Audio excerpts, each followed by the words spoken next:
नमस्कार प्रेक्षक हो, राष्ट्र सह्याद्री न्यूज मध्ये आपलं स्वागत। वळूयात बातमीकडे। परभणी जिल्ह्यात अनेक पुरातन मंदिरे आहेत।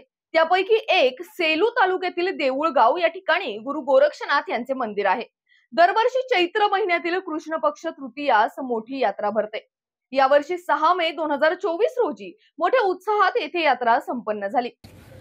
गुरु गोरक्षनाथ मंदिराची आख्यायिका अशी सांगितली जाते की या गावातील मल्हार बाबा आवटे नामक हे गुरु गोरक्षनाथांचे खूप मोठे भक्त होते। देश भ्रमण करणारे गोरक्षनाथ हे सांगली जिल्ह्यातील 32 शिराळा या गावात अनेक दिवस वास्तव्यास होते। गुरु गोरक्षनाथ हे 32 शिराळा या गावात वास्तव्यास असताना मल्हार बाबा हे नित्य दर्शनासाठी जात असत, पण उतरत्या वयामुळे त्यांना आता दर्शनासाठी येण्यास जमणार नाही असे त्यांनी गुरु गोरक्षनाथांना सांगितले। मल्हार बाबा यांना गुरु गोरक्षनाथ म्हणाले की मी तुझ्यासोबत तुझ्या गावापर्यंत येतो, पण मी गावाबाहेरच राहील। मल्हार बाबा गुरु गोरक्षनाथांची याच ठिकाणी सेवा करत असत व कालांतराने गुरु गोरक्षनाथांच्या चरण पादुकास दगडी बांधकाम करून मंदिर बांधले।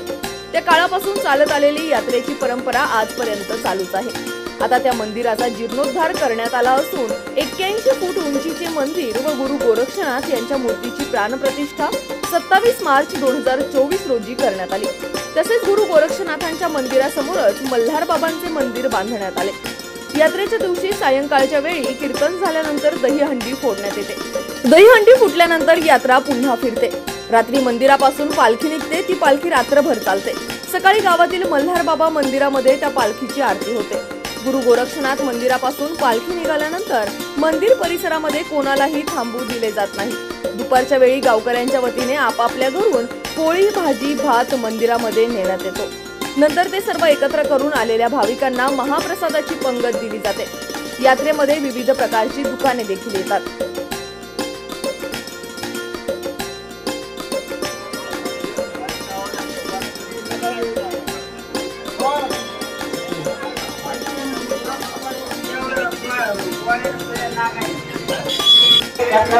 आगम जो आहे आणि हा राजाचा प्रकार जो असणार आहे तो प्रकार म्हणजे नामरूपी काला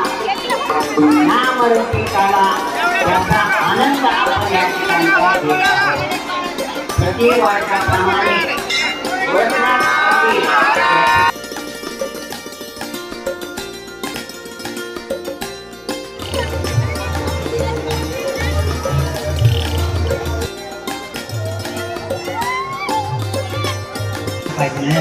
त्यांना भाग्यवंत